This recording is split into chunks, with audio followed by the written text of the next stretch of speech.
I don't want to go to the gym. It's winter. I don't need a pedicure. That smoothie is going to take so long to make. I don't want to read. I don't want to write. I'd rather just watch Netflix. Really? I got to set boundaries, but I don't want to say no. I don't want to say yes. I'm busy. I've got the kids. I've got my husband. I don't have time. I don't have time. I don't have time to take care of myself.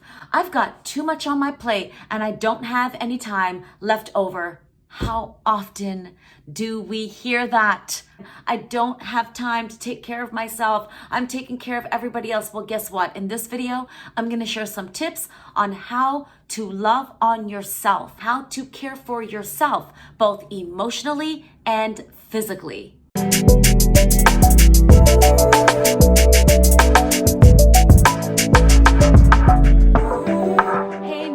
Elizabeth, and I am the creator of the Sweet Life Academy, and in this video we'll be talking about self-care. All right, let's admit it. When things get busy and we're juggling like all these different balls in the air, 9 times out of 10, the first thing to go is taking care of ourselves. Self-care just seems like one more thing added to the plate. We make promises to ourselves. But when things slow down, I'm going to go back to the gym. I'm going to start eating healthy again. I'll start fresh next month. I'll start fresh on Monday. And it gets dragged on and on and on. Another ball gets thrown in the air and those promises get pushed way back, like into another month or sometimes another year. Some of us have been putting things off that we gave our word to 2 years ago. 5 years ago. As entrepreneurs and busy moms and career women, taking time out to care for yourself can remind you and others that you and your needs are important too. Having a well cared for body, skin, heart, and mind can make you feel really, really good about yourself and your life. And it conveys to others that you value yourself. Right? So this will contribute to long-term feelings of well-being. It also teaches you a lot about yourself. It provides you with insight into what you need in order to be the best version of yourself. Self-care helps you to think more clearly and to prioritize what's important to you. You'll be better able to care for others when you take time to meet your own needs as well. Let's face it, we don't want to be out here leading while bleeding. What does self-care mean? What does it mean? Well, self-care is anything you do to care for yourself. This involves spiritual well-being, physical well-being, mental well-being, and emotional well-being. So self-care is about your overall well-being. Although there are many small things you can do to care for yourself, like little acts of self-love, I want to focus on just a few for this video. And as a matter of fact, Adriana and I just launched a 30-day self-care challenge in our new Women's Lifestyle Facebook group. So if you want to join it, we're only on day 3. So go ahead and click the link below. Once you watch this video, of course, click the link and join us. We're only on day 3 and we're super excited. So back to what I was saying. There's a million different things that you can do to care on yourself. But for the sake of this video and for time, I'm going to share just a few daily tips in 2 of the 4 areas of self-care, which are physical, emotional, spiritual, and mental. All right, so 4 areas of self-care. For this video, we're going to focus on physical and emotional. So for the physical well-being, I've got 5 gems for you. 5 gems, all right? Okay, number 1, develop a regular sleep routine. I love my sleep. I love my sleep.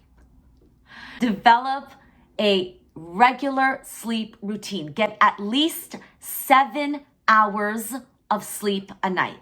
Number 2, have 1 fully loaded smoothie a day. I'm talking loaded up with spirulina, wheatgrass powder, chlorella, your banana, your antioxidants, strawberries, your blueberries, your raspberries, loaded up with maca, sea moss gel or powder, either one, ginger powder. Load it up with goodness, with life, right? At least 1 of those a day. Number 3, exfoliate your skin at least twice a week. All right, so exfoliate your skin at least twice a week. Number 4, work out for a minimum of 15 minutes a day. Get energized, and you'd be surprised what you can do in 15 minutes with a 15-minute workout. I prefer an hour, sometimes 45 minutes, but if all you have, which I don't believe, if all you have is 15 minutes, then give yourself 15 minutes to work out every single day. Number 5, this is gonna sound kind of silly, but it's not. Floss your teeth, okay? Floss those pearls, all right? My dentist always says, if you wanna keep your teeth, don't even brush them, but you gotta floss them. Gross, I wanna brush and floss, how about that? So those are my 5 for physical well-being, and there's so many more that I can share. So now let's talk about emotional health. Emotional health is a very important part of your overall health. People who are emotionally healthy are in control of their thoughts, feelings, and their behaviors. They're also able to cope with life's challenges. They're resilient. You probably know a few yourself. They're resilient people. They can keep problems in perspective and bounce back from setbacks. They feel good about themselves, and they have good relationships, and they have boundaries. So Bellas, being emotionally healthy doesn't mean you're happy all the time. It may seem like I'm happy all the time. I have moments too, but you have joy, and you have joy all the time. Joy is very different from happy. Joy is internal and eternal. Happiness is external and temporary. There's a difference. Yes, things happen. It just means you're aware of your emotions and you can deal with them, whether they're positive or negative. Emotionally healthy people still feel stress. They feel sadness. They feel anger. But they know how to manage their negative feelings. They can tell when a problem is more than they can handle on their own. So they know when to seek help from others. That's a big one. Research shows that emotional health is a skill. It's a skill. There are steps you can take to improve your emotional health and be more joyful. All right, so I'm going to share a few. Number 1, self-awareness. Be aware of your emotions and your reactions. Number 2, express your feelings, but do so in appropriate ways. I've had to learn the hard way with this one. Okay, so express your feelings openly and in truth. Number 3, think before you act. Think before you take action. Number 4, spend time alone. Ooh, I love this one. Spend time alone in your thoughts, reading, writing.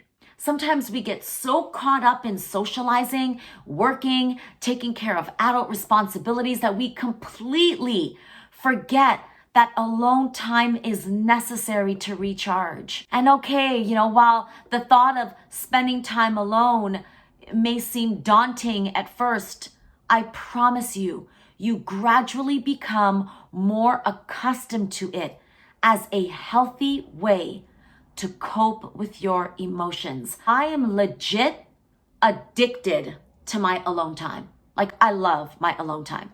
Number 5, set boundaries. Ooh, that's gonna hit you.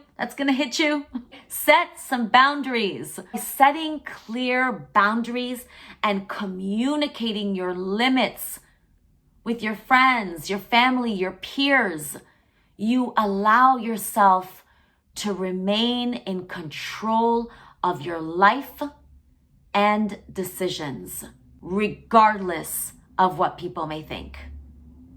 Number 6, connect with others. Find a tribe of women or men, or both, in your community or online, and start connecting. You are not alone, period. We are not alone. If you feel alone, you've chosen to be alone. You are not alone. Number 7, and the final one, connect with your purpose, which is already inside of you. So begin to live from that space. Life is not what's going on around you. It's what's going on and what's happening inside of you. Your dreams, your visions, your desires, that's where you want to live from. Connect there. So go within, tune within. Of course, I cannot close this off without sharing a few of the phenomenal benefits of self-care, which include better physical health, enhanced self-esteem, increased self-knowledge, better productivity, more energy, of course, more to give. When you're good to yourself, you might think, you're being selfish, but self-care gives you the resources that you need to be compassionate to others as well. Giving compassion is a bit like filling a bucket. You can't fill someone else's bucket if you don't have enough of your own. So I'll share a few more self-care tips and ideas down below. And don't forget to join us on the 30-day self-care challenge in our brand new women's Facebook group. This is going to be super fun. We're only on day 3. I'll include the link below. I've mentioned a few self-care tips, but now I want to hear yours. So comment below with your favorite act of self-care. So if you enjoyed this video, give me a thumbs up. Don't forget to pay it forward by sharing the love. And of course, please subscribe to my channel. I'll see you soon. Ciao.